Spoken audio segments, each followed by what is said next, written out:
All right, I'm Chris Avino with the American Outdoor News Podcast, and I'm here with Chris Benson, the co-host of Pursuit Live. Chris, thanks for taking the time to speak to us. Thanks, Chris. I'm you know, looking forward. So let's get into this. All right, well, I know you just got back from Fantasyland. You were off in Africa for what, the second time, third time?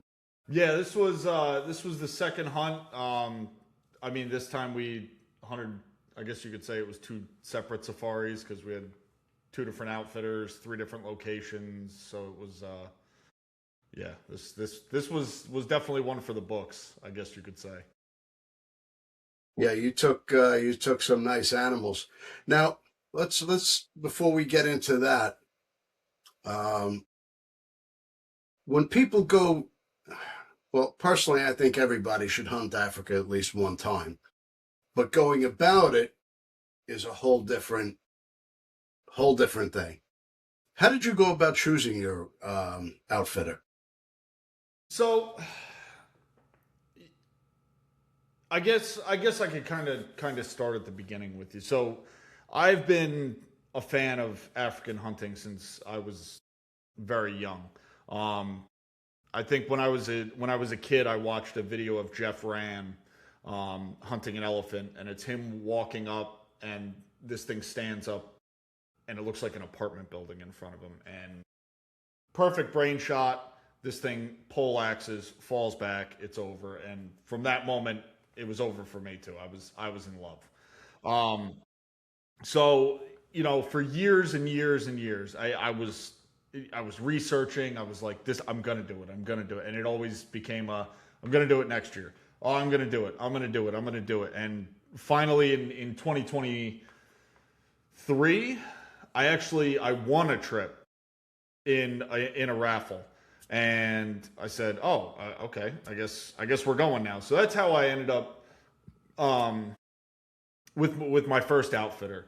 Now, a little bit of backstory with that. I guess um, the booking agent, Red Sky Safaris, Art. He's a friend of mine. I had known him through social media and through producing the Pursuit Live podcast, but it wasn't really something. It just was always that I'm going to do it next year. I'm going to do it next year. I'm going to do it next year. So when Art was holding a raffle, I naturally bought a bunch of tickets. Said, yeah, why not? I'm supporting my buddy, and I won. So it turns out the owner of the outfitter was at the show when we picked the raffle. So I had met him, and that's kind of how I went into my first outfitter. As I was kind of going into this. As a gift, if you will. I it was Yeah. kind of I didn't pick the outfitter. I didn't. There were some animals that were part of the raffle that I won, so I was able to hunt those. But I also had a long, as you can imagine, years and years of building You up. always add on. I had a Can long I do list. that? So, naturally, my hunting partner, as soon as I said I was going, he said, "Okay, well, I guess I'm going too." And we started planning from there. We had more than I would say a little over a year to kind of get everything together and plan, and that's really how landed with my first outfitter. Um, Now I could talk. It's up to you. I could talk about my experiences, or if you want, I can maybe start walking people through recommendations on how they should find an outfitter, or however you want to do it. Well, let's go through that safari because um, yeah, you won it in a raffle. Uh, you're planning it. Was it an archery hunt, a rifle hunt? Well, so Because they're planned very differently. yes, and I will say that. So I own only bows. I'm almost exclusively a bow hunter. So my goal was to really go over there and bow hunt. I and communicating that, for anybody that's planning a hunt, communicate that as early as possible because just like Chris said, there's a lot of planning that has to go on the outfitter and the PH's side versus rifle hunting. Um, so talking with them, they were ready for us to show up with the bows. They kind of knew our wish lists. Um, so when they go out before we show up, they're already looking at, okay, where are these animals congregating? Is it around the food? Is it around the water? Is there cover? Is there a built blind or a hide there that we can use? Do we have to build one? Is this going to be spot and stalk? And they ask a lot of questions before you go. They ask your preferences. They want to know, are you in decent shape? Are you able to hike, walk, things like this? Because if you want to spot and stalk, the terrain in Africa is very unforgiving. There are certain, and it's especially in South Africa, you will encompass everything from desert to grassland to mountains to Yep. forests, all in the same country. Very much like Texas. Yes, very much like Texas. That's fun fact. That's why a lot of animals that they've brought from Africa thrive in Texas. Yeah. And Climate's the same. The terrain is the same. yeah. So if you're going to Africa, you want to communicate that as early as possible so they can start planning. You also, as a hunter, you want to really start practicing differently because hunting in Africa isn't necessarily like deer hunting in the US. Um, the spot, like I said, the terrain is different. It's very rocky. You're not walking on leaves. You're walking through brush. It's the elevation is different. So if you're not used to, walking at elevation, you really need to prepare yourself, and being confident in your shots is something, especially as a bow hunter, that you have to be able to do. And African animals are built differently than American animals, where the African animal, like the engine room, is up behind that front shoulder. There, that little pocket that you're looking for, you can hit them a little farther back, punch through the lungs. That doesn't really exist. On the African animals, everything is really jammed up front. So you really Compact. Shots have to be more precise. yes. Not only that, picking the right broadhead. I don't want to get into the fixed versus expandable debate, but from experience, I will say having a good fixed broadhead that can punch through a shoulder on tougher game animals is something you really kind of want to go with. Well, I go by the basic premise of you really want to eliminate the what could happens. Yes. The mechanicals, they might not open, whatever it may be. Like I use my Excalibur crossbow. Why did I choose an Excalibur? Because originally I was going to take it on a trip, and if I blew a cam in transit or something, the hunt was over before it started. So with an Excalibur, well, if you snap a string, you could pop another one on. Your hunt isn't over. So you try to minimize scenarios that could potentially happen. Yeah, and I mean, I'm an adventure bow hunter myself, so I like to travel to bow hunt. So I have two bows with me if I'm going more than an hour from my house. And that will play into this story much later on. But I travel with two bows, and I set them up identically for this, but really having the right equipment, extra releases, extra arrows, extra broadheads, just everything ready to go. That's a big thing. Now I will say, leading up to leaving for the hunt, communicating with your outfitter, ask as many questions as you want. They're gonna help you. This is what they do professionally, so they are gonna help you with any questions that you have, any concerns. They might give you recommendations. They're gonna ask what kind of bow you have, what poundage are you shooting, arrows, arrow weight, broadheads, broadhead type. It just helps them prepare for the hunt. Yeah, I mean, they're going to ask some other questions too. Dietary, they're going to want to know if you have any allergies, what foods you like, what foods you don't like, what you drink, because that's a whole nother conversation. That's a big part of an African safari. So, but we can get to that later. So, leading up to my safari, having already, I'd met the outfitter in person, which was great. And there's a little bit of a story to this too. So, we were all set. I had been communicating with them, and we were ready to go. The owner of the outfitter, who was supposed to be my PH, when we went, they actually discovered a brain tumor like a week before we were set to fly out. So he got rushed to the hospital. He underwent emergency surgery, and it turns out that the week before we're ready to leave, now it's kind of a scramble where I'm communicating with different people. They're shifting things, so it was a different experience for me my first time in Africa, but it wasn't bad. I actually, in my experience, I think it was for the better. We flew out. Picking your airline before we get to anything, that's another big consideration. If you're flying with weapons, especially firearms, you're going to have to get import permits to whatever African country you're going to go to. You're going to need to do that far in advance, and your outfitter can help you with that. I mean, it costs a couple extra bucks for them to process everything for you, but it does help because it is a little hard to navigate. Yeah, If and you're it's a flying with little easier going with a bow than a rifle.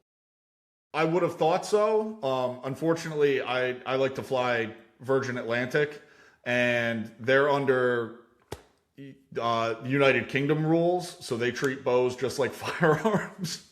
Wow. So, so it was basically, if you were flying with a firearm, flying on Virgin Atlantic to South Africa was the same as traveling with a gun.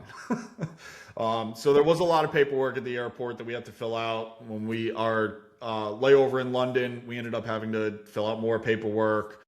Once we got to South Africa, it was no problem, but we can continue with that. But choosing your airline going to Africa, it is a long flight. I'm not going to advocate for any specific airline. I've flown on a number of airlines to various locations throughout the country, and it's really personal preference, whatever you Yep. want to choose. But Yep. you do want to be comfortable on your flight, because again, it is a long flight. Now, before you leave and before you get on the plane, you want to consider your packing. That's something, again, you want to ask your PH and your outfitter what kind of hunt you're going to be on. Are you going to be at a lodge, at a camp? Is there going to be laundry? Because my first trip, I definitely overpacked. You could go with two pairs of clothes. Yes, and that's something I learned that this trip I packed far, far less. But you honestly could go with what you're wearing and a set of clothes in your backpack, and you'd probably be good for the whole trip. You go hunting, you come back, your clothes are clean, pressed, and folded, and sitting on your bed waiting for you. Yeah, so be mindful of what you're packing. You don't have to pack a week's worth of clothes for a week-long trip. You can get away with three pairs of socks, underwear, shorts. Yep. So taking into consideration the time of year you're going, it is South Africa is on the opposite side of the planet from the U.S. So our summer is their winter. You do want to pack differently. So it may be 80, 90 degrees here when you take off, but when you land, you're looking at, daytime temperatures in the high 50s to low 70s. Nighttime temperatures can get down to freezing. So you do want to pack accordingly, based on your comfort level, your cold tolerance, if you will. I mean, I'm like you, Chris. I'm from New York, so when I landed in Africa, I'm wearing shorts the whole time, even though it's wintertime. Yeah. um, So you go out to the hunt, and are you in a pop up? Are you in a blind they built? How did you hunt with the bow there? so the outfitter that we went to, they had a number of pre-built blinds at strategic locations throughout the property. They own the property, so it's these are well built blinds. I will say this specific outfitter, who I'll plug later, they, these blinds are made out of concrete, metal, wood. They're large. Some of them have beds in them, flush toilets. Like you could spend the whole day in this blind and be very comfortable.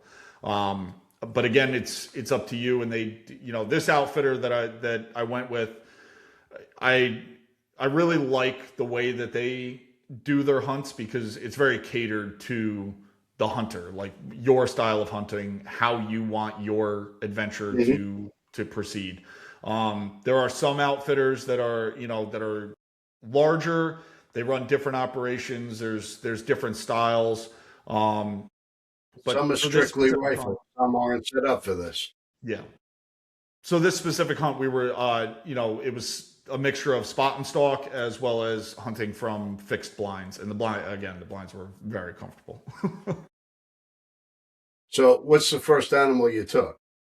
So after well, I'll rewind it a little bit because I want to touch on some other things. Like when you land in South Africa, they pick you up from the airport. It's very important you Yep. want to meet with them, and then you ride to camp, and so testing your equipment, whether it's your rifle or your bow, because we got in later, so we got to camp early in the evening.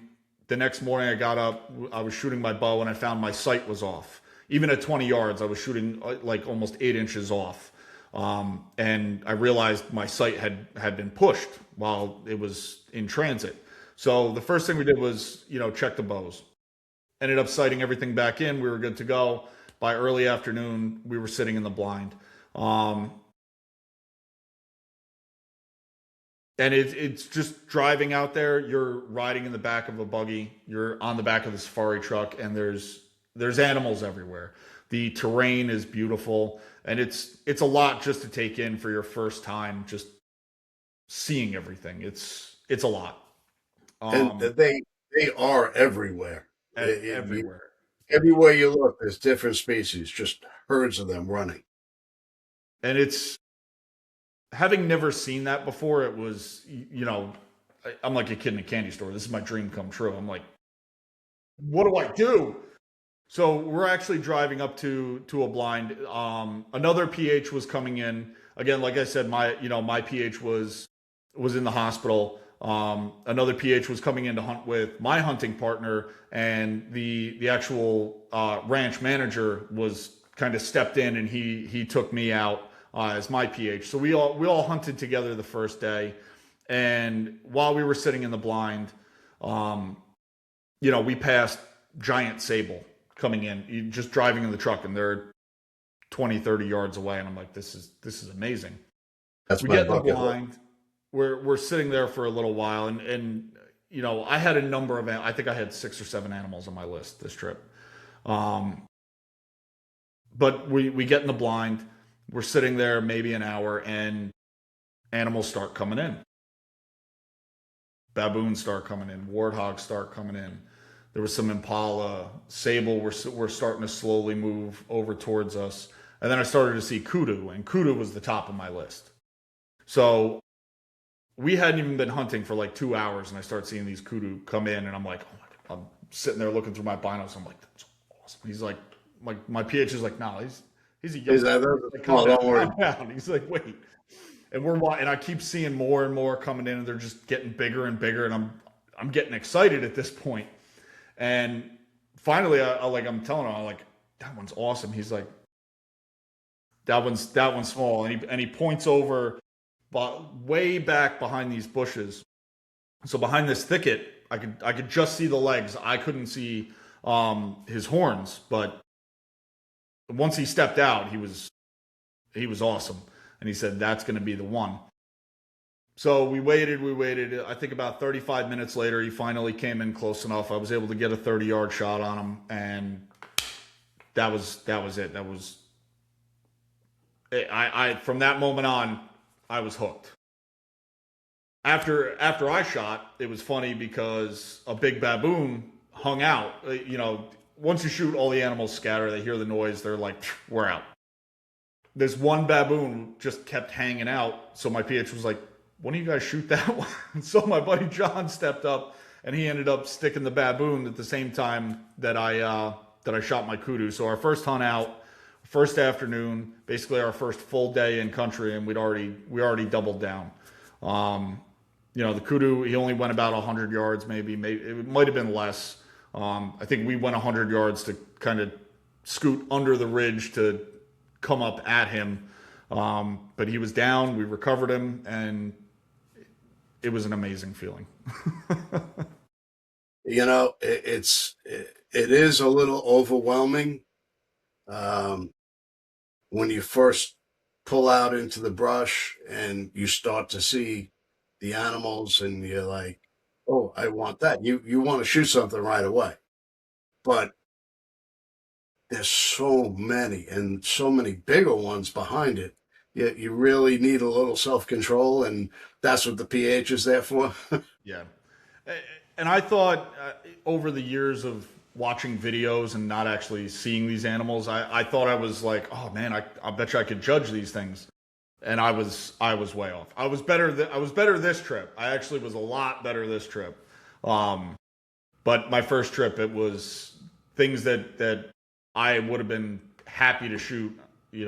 My PH kind of was looking at me and he's like, that thing's probably got another 4 years before it's ready to be shot. So, um, It's like somebody going into the woods the first time and seeing a 4 pointer. That's my buck. That's what I'm taking. It's starting over. so it, I do have to say, one of the things too, um, is the way that they track. It's very, you shoot a deer, you're looking for blood. That when they're tracking, they're looking at sign, not necessarily blood. I mean, if there's blood, great, but they don't necessarily even need blood to track. And it's just watching that process was, I mean, that was awesome, and I learned a lot just from that first track. Um, that's really kind of helped me in deer hunting. It helped me this past safari. It's, I mean, it's amazing to watch these guys work. So, So this trip, you really stepped it up. well, I mean, I did do some more. So, I mean, to round out the first hunt, my buddy, he was having a good time. He was whacking them and stacking them. And after the second day of hunting, for me, things, we were having a rougher time. Um, and we were driving around one morning. There's a lot of driving, a lot of glassing. And we happened to stop on this one ridge and we're glassing. We're looking at a big eland, maybe 1,000 yards away, down the mountain from us. And as we're, me and my PH are talking out of the truck, a buffalo stepped out maybe 250 yards down from us, and he looked up at us, and I was stuck. Like, I started looking at him through the binos. I started looking at, and I said to my PH, I was like, let's go back to camp. We're gonna get the big guns. I want to go buffalo hunting. I just made the decision on the spot. Said, that's it. We're gonna go hunt buffalo now. And the nice thing about Africa is it's, as a foreigner, there's no tags. There's really no like licensing system. Basically, it's like what you're paying is for what you're harvesting. Um, so being able to change up on the fly, if you see something, I mean, really the only limit to what you can shoot in Africa is the size of your wallet or your credit card limit. Um, Yeah. so I decided I wanted to go shoot a buffalo. I said we're going to keep it secret from the other guys. You know, let's just kind of go do our own thing, and we started buffalo hunting. And that was a real dream for me. Just, I said, okay, we're doing it. And then as soon as we were out, it would, buffalo hunting, like once you get into dangerous game hunting, it's a totally different hunt than if you were hunting, regular plains game. There is no blind, you're not hunting out of the blinds anymore. You're on, you really want to be on foot. So we spent 5 days on foot through these mountains trying to hunt buffalo, and we got charged twice. And having a charging buffalo pass you at like 10 feet, not even yards, is an exhilarating experience. There was one of the stalks that we put on. We ended up trying to come down a mountain. And we came half a kilometer down a trail that the buffalo use because we had spotted them and they were kind of in the open. So we came down, got to the edge of the tree line, and the plan was we had to cut across this opening to get to this thicket. The buffalo were on the other side, and it would have been a very close shot, but they would have been, they would have been there. We got to the edge of the wood line. Unfortunately, the buffalo decided they wanted to come to the other side of the thicket and try to use the trail that we were on. So we're sitting basically in this little bit of bushes. I'm crouching down. My PH finally sits on his butt, and these buffalo come, and one stops 15 yards from us and is staring at us, ready to go. Like, my PH had his gun up. He clicked his safety off. He was ready to rock and roll. And he kept trying to tell me, he's like whispering to me, he's like, "That's your buffalo over there behind him." And I literally was carrying my tripod. I was trying to self-film everything, had my other gun on my shoulder. So I had to lay my gun down without spooking the buffalo in front of us, staring at us, get my gun up, and I still couldn't get a clean shot at this buffalo. So, being that close to like the physical manifestation of your death and just remaining utterly calm. And I don't say this with any bravado. I say this because this is the way it was. That was the most peaceful moment of my life, was sitting there with this buffalo ready to just run us over. And just, this is hunting. This is what I got into this for. And they're very unpredictable animals. You just don't know. So the next morning we were out, we were glassing again. We found that buffalo that we were after. And we ended up putting a good stalk on. I think it was another half kilometer that we were able to stalk up. I got a 65-yard shot on him, and I was able to put down a buffalo, a 45 and a quarter inch buffalo, which most people would say is a buffalo of a lifetime. And that was my first buffalo. So I'm forever grateful to them for that opportunity. And at the same time, I hate them because now I'm hooked. Africa is like a drug. It keeps you coming back. Africa is there are two people that go to Africa. It's the one and done, where it's like I'm just checking the box, and it's the people who will go until the day they die, and I'm one of those people. And unfortunately now I'm a dangerous game guy, and that is, nothing else in this world will do it for me other than dangerous game hunting. I love hunting. I love deer hunting. I love elk, turkey. I love fishing. I even love plains game hunting in Africa. It's exciting, but buffalo hunting and being amongst these animals that are, because I like to hunt them on foot with a bow. There's just the feeling is indescribable. Yep. So this trip you took a buff with your bow? This trip, not the first trip. The first trip I rifle hunted them because there are legal limits. So you have to have an 80-pound draw weight. There's minimum arrow weight. I think it's 750 grain arrow, fixed blade broadhead, only 2 blade, can't have bleeders. So there are legal requirements to hunting dangerous game with a bow. And when I went, my bows were set up for 70 pounds. Which would pretty much just piss them off. Well, I learned a lot more this trip. I was talking a lot more with the PHs. I actually took the PH test while I was over there. Unfortunately, there's a lot, and I passed with a 93 without even studying. So there was a lot that I had learned from 2 years ago to this trip. A lot more studying. Now I had, real world experience to be able to apply it to the photos that I took. There were a lot of photos and video that I took on that first trip that were for my own learning. Not necessarily just for making great content, but also, different buffalo, different eland, kudu, sable, impala, different species of, and even subspecies of these, different horn lengths. And, I just was trying to learn so I would get as much as I could that I could go back and reference. And that really helped me in this second trip. The end of the first trip, we ended up with a bunch of good animals. It was a phenomenal trip. And I'm happy to say that after going with that outfitter, those people are like family to me now. Um, Yeah, I hunted again with them this time, and we've planned probably the next 10 years worth of hunts, and they're like family now. So it's the people in South Africa, they're very accommodating. They're very friendly. And again, they're there to make the hunt for you, and it's going to be as fun as you want it to be.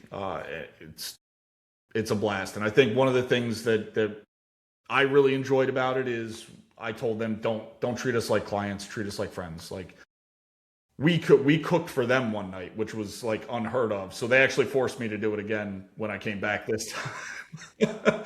But it was like instead of them pouring drinks for us, like we're just getting drinks for everybody. yeah. It's the experience, however the experience you want to make it. The hospitality there really is memorable. Yeah.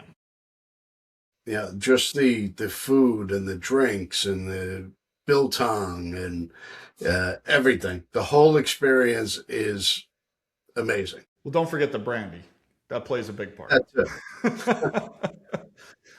so so this next trip, we had been planning to go back with this same outfitter, and we kind of planned it where okay, we wanted to go the following year. Work got in the way. I'm in construction management in New York City. I build big infrastructure projects, so work got in the way, and I couldn't go the following year, which I was a little heartbroken, but we said okay, next year, no problem. And Life happens. that's it. We set the date. We were like, no, it's like none of this year after. No, if I can't go this year, I'm going next year. I don't care. Um, so we set the date. We kind of set up what we were going to do. And I'm also, I'm on the board of directors for the Dallas Safari Club Northeast chapter. Um, During one of our banquets last year, there was a buffalo hunt for auction. And I said, oh, well, I mean, the money's going to a good cause. I wouldn't mind hunting another buffalo, going back and trying to do it with the bow this time. And wouldn't you know it, I won the hunt at auction. So There you go. I'm going buffalo hunting again. Um, so that's kind of how we went to the second safari. Now, again, I didn't get to pick this outfitter. This was kind of just here you go. This is what you're going to do, and I was, having done it before, I was okay with it. Again, I had spoken with this outfitter before we went. Let him know we're coming with bows. This is what we're going to do. This is what we want to hunt. My buddy's coming with me. So the priority is to do the buffalo. If we get the buffalo, he's got a couple things on his list he wants to do. I might be up for one or two other species. So everybody was ready to go with what we were going to do when we got there. This trip was going to be in a completely separate part of the country. So this terrain I hadn't experienced yet. This outfitter I hadn't been with, and I didn't really know these guys that we were going to hunt with yet. So it was walking into it with a good base of knowledge, but again, you're walking into something fresh. And again, trying to hunt a buffalo with a bow was, having been on the ground with them on foot, at least then I had a rifle. Now, okay, now I don't have the rifle. So if this thing comes at me, I got to rely on the guy. My PH is, Yeah, that's our last line of defense. that's what they're there for, though. They do this every day. Yeah. So this trip, I packed differently. I ended up, a little backstory on this trip. They got unprecedented rain like they hadn't seen in 10 or 12 years. Wow. 2 weeks before we landed. So again, it's like every time I go to Africa, there's just curveballs, which I don't mind. It makes it fun. So it was colder, it was wetter. I packed like it was the last time, so it was 2 pairs of shorts, 1 pair of pants, a couple of safari shirts, 1 light jacket, and that was basically it. When we got there, I ended up buying another pair of pants just in case because I said it's a little bit colder. Let's at least be ready. And then we made our way out to the lodge. The place that we hunted this time was at I this time I was in the Free State. Previously, I was in Limpopo. This was a much bigger concession. This was 100,000 acres. Um, but the nice I will say this outfitter, they're at Sandy Mount Park there. There's three lodges. So really, it's not like there's a ton of it's not like you're sharing camp with other people. You're sharing 100,000 acres with other people, but that's it. So we got into camp again. Phenomenal accommodations. The food is phenomenal. People are great. The next morning, got up, sighted in the bows, and then we set out to hunt. And in the Free State, there is a lot more of the low veld, the open, grassy plains, if you will. And then there is a mixture of mountains, and that's where the buffalo live, is up in the mountains. So that's where we had to go. And it was rough hunting, simply because there was an abundance of food, there was an abundance of water, roads were washed out. So anything that the animals would have normally done for the last 10 years changed. Yeah. So it was far more difficult hunting this time than it was last time. And we put on, I think every day I was 20 yards from buffalo every day, at least once a day, sometimes twice a day. And there was a lot of driving around, a lot of glassing from basically sun up to sundown. You're in the truck, you're on foot, you're glassing, you're walking, you're driving, and you're just trying to find the buffalo. We got up, again, 20 yards, 30 yards from buffalo many times, and it wasn't necessarily failed stalks that we put on these things. It was just, we'd get up to them, try to get a good look at them. Okay, the bosses are soft. We don't want to take a young buffalo. We want to take a nice mature buffalo. So it's all that work that we put in was, at the end of the day, we're like, oh, all right, we got to turn around and leave. So we were driving, walking, glassing, 100 that for every mountain on this property we were on.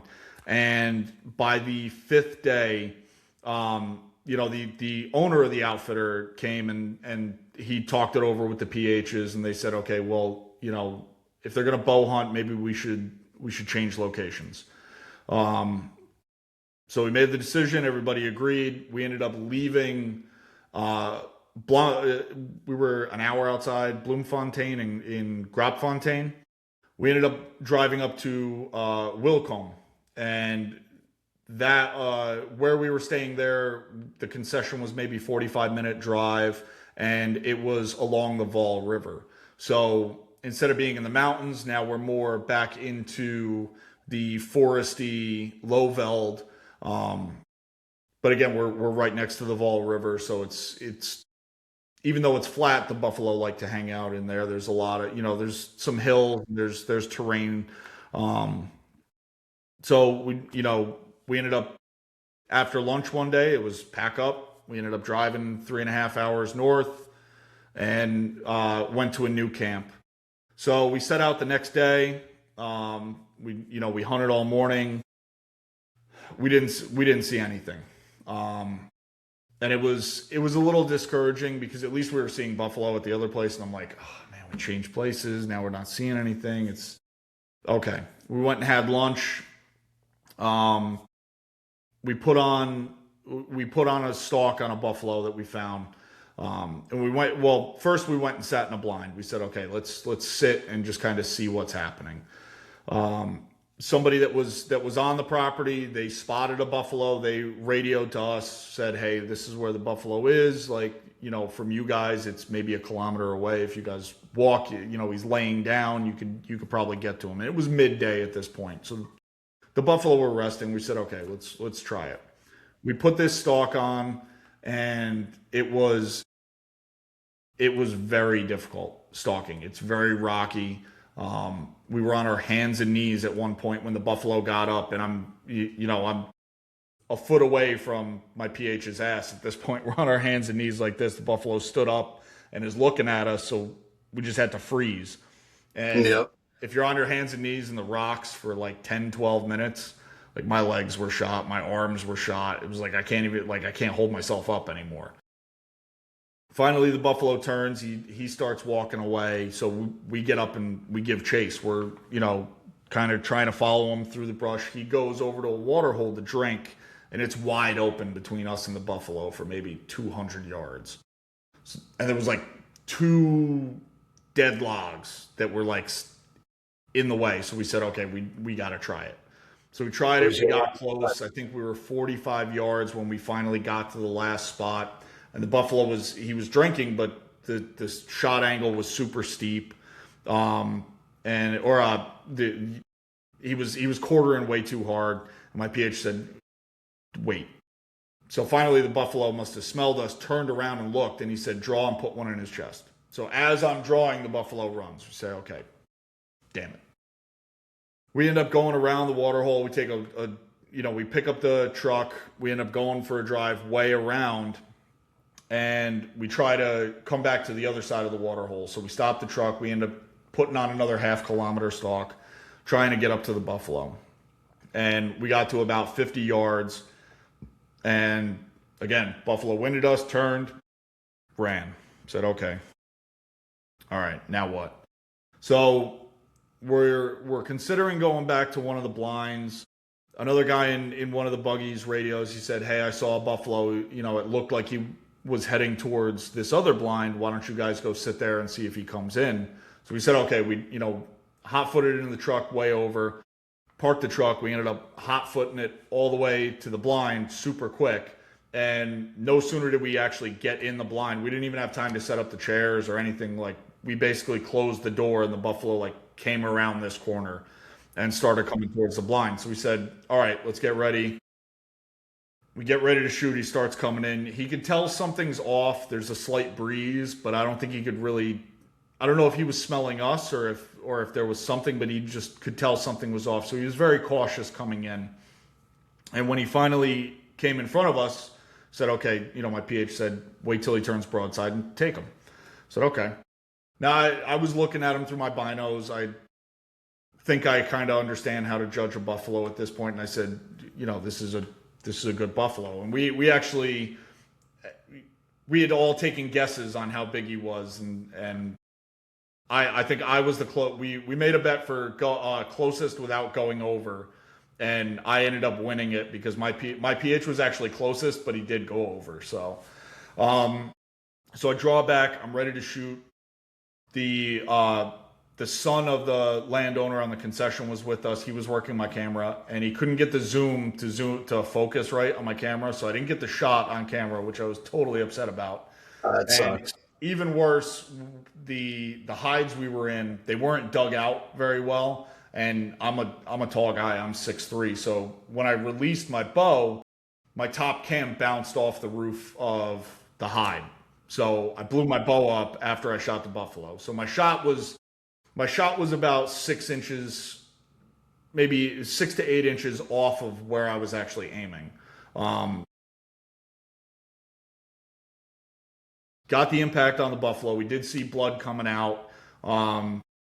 We didn't have the film, so it's not like we could look back and see exactly where we hit him. So we're sitting there for 15, 20 minutes in the hide. We're listening, trying to see if we hear him. Excuse me.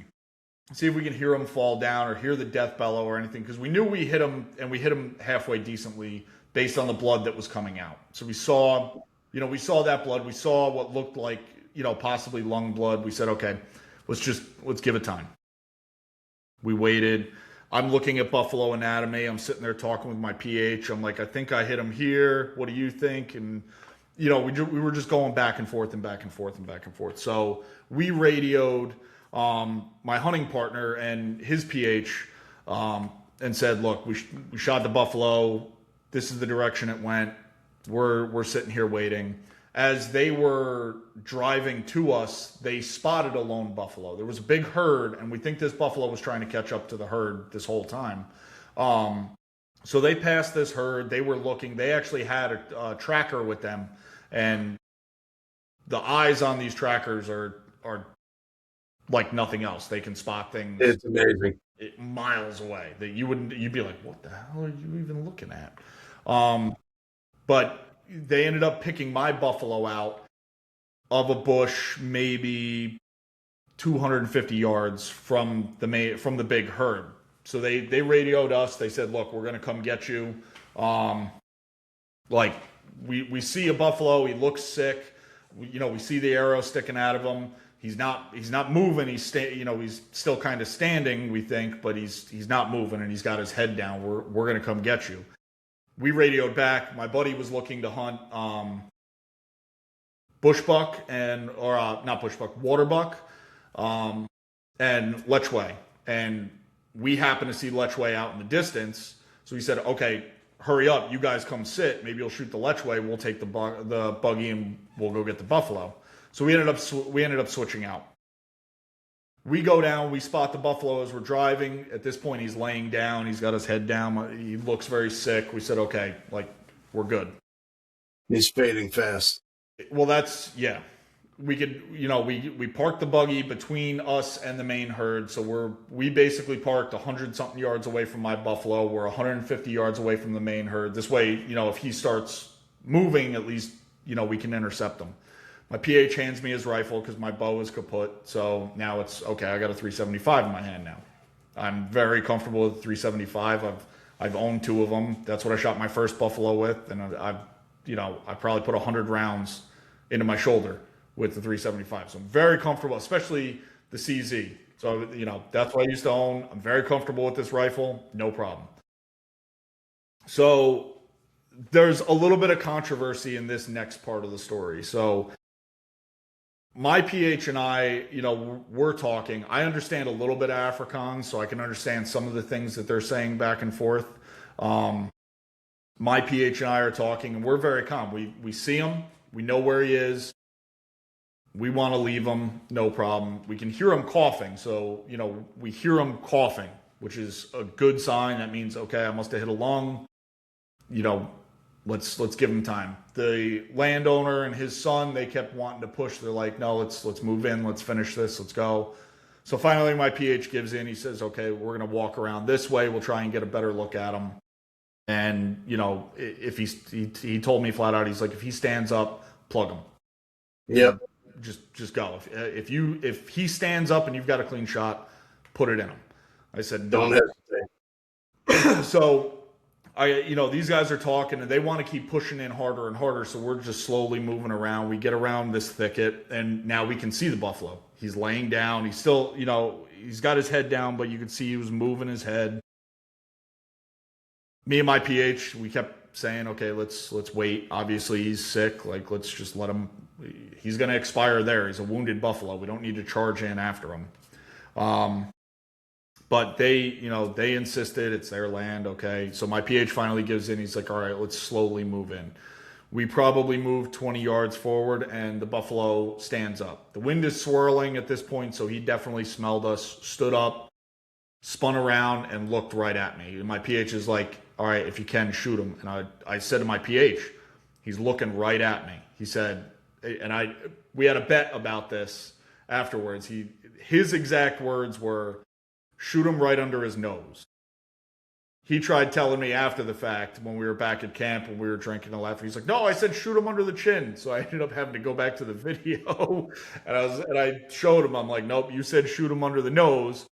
So I was aiming right for the throat, and he ducked his head, so I ended up hitting him in the jaw.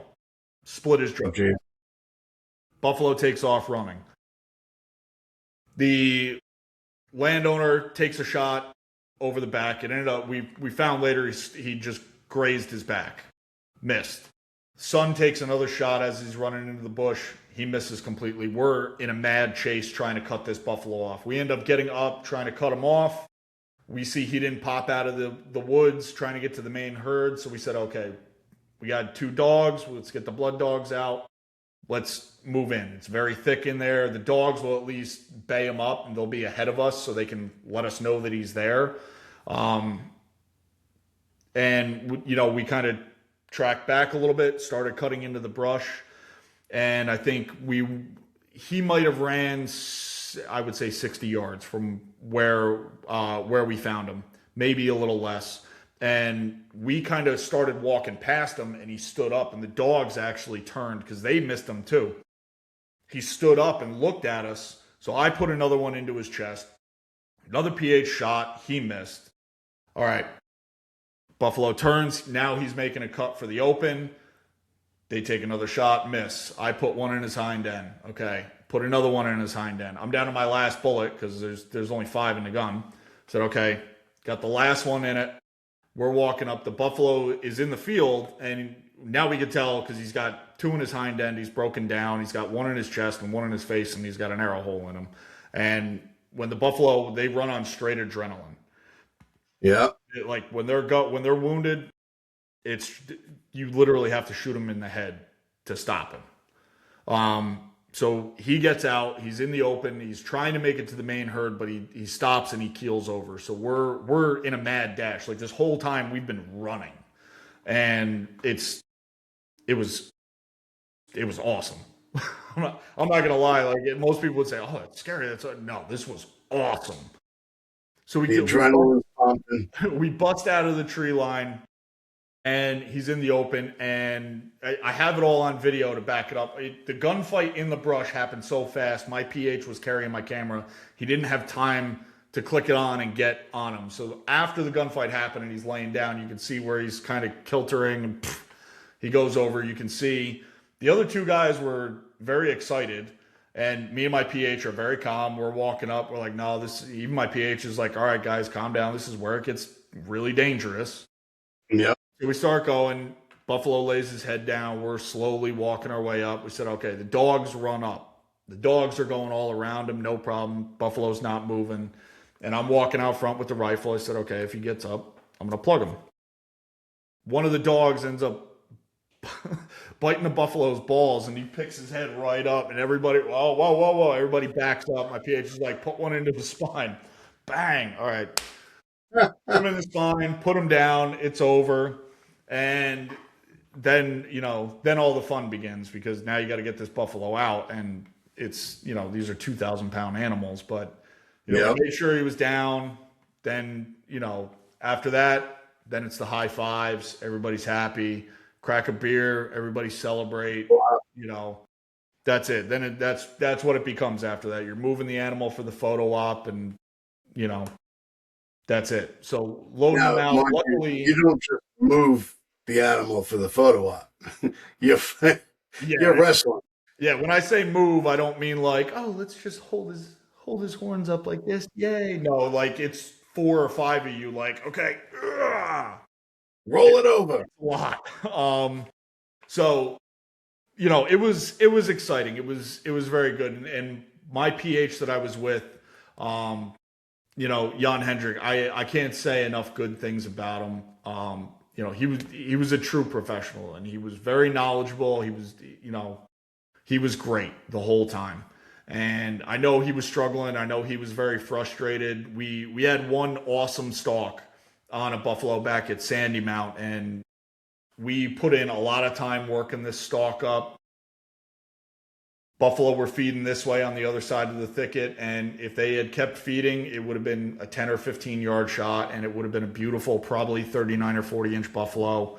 And at the last second, a little just puff of wind, that much, buffalo were out. And I could see the look in his face, and I have it on video too. It's just all of that, and it was like, come on.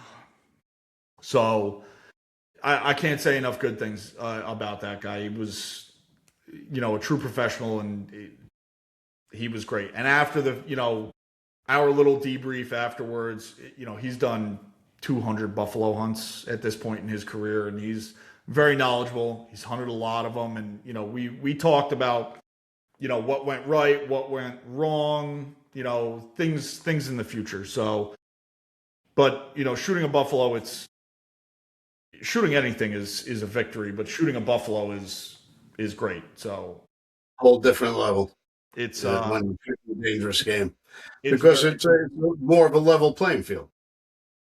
Very much so. Very much so. It's a level playing field because these animals, like I said in my first safari, Me and my PH, we were walking. We weren't even stalking. We were actually trying to get through these woods to get to a spot where we could glass to see if the buffalo were there to even stalk on. And they love to back themselves into the tiniest, darkest hole they can. And they make sure when they do that, there's only one way out. And that's the way they're going. And we happen to walk by that, and that buffalo right by us. And it was exhilarating and absolutely terrifying at the same time. So, you know, having been charged, I can tell you it's fun, but that's because I guess I'm a sick dude like that. But it is it these animals, you have to respect them with a 100%. different level of respect, because they will kill you and not even think about it. I got charged by a 6,000 pound rhino. Yeah. You know, And they don't think it's just that's their reaction, and they're not going to stop until you stop.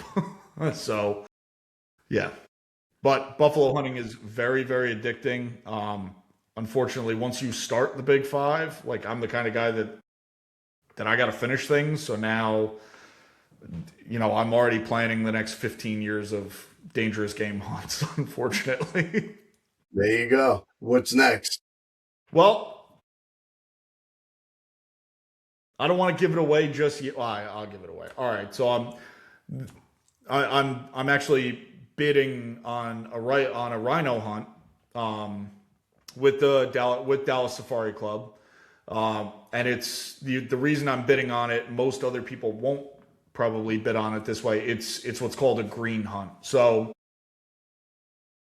for those of you that don't know, a green hunt, when you're hunting rhinos, you actually don't go out and kill it. You basically go out and dart the rhino. You get to take all your pictures, take all your measurements. You can get a replica mount and everything, but the rhino gets to live.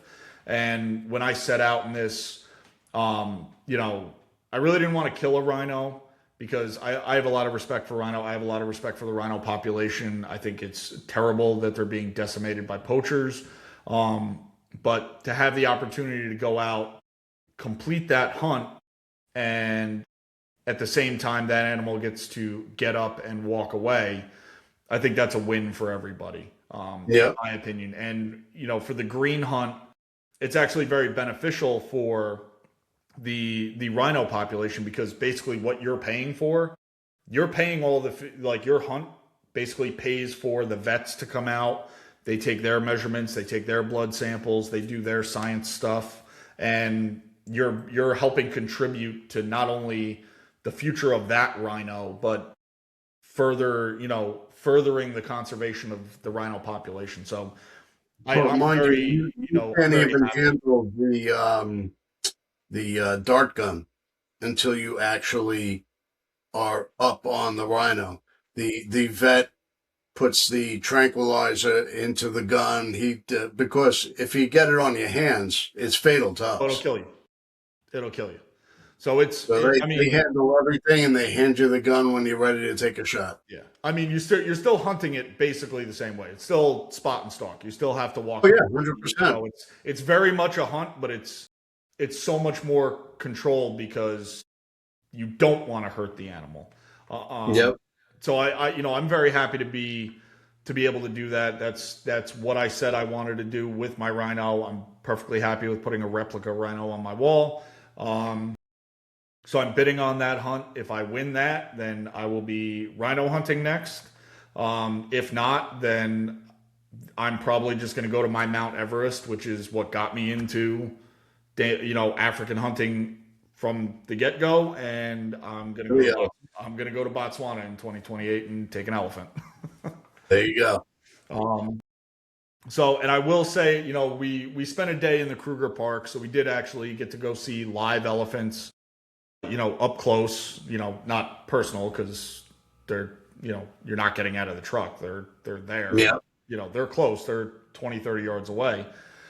And every elephant we saw, I was actually talking with my PHs, and I was trying to field judge them.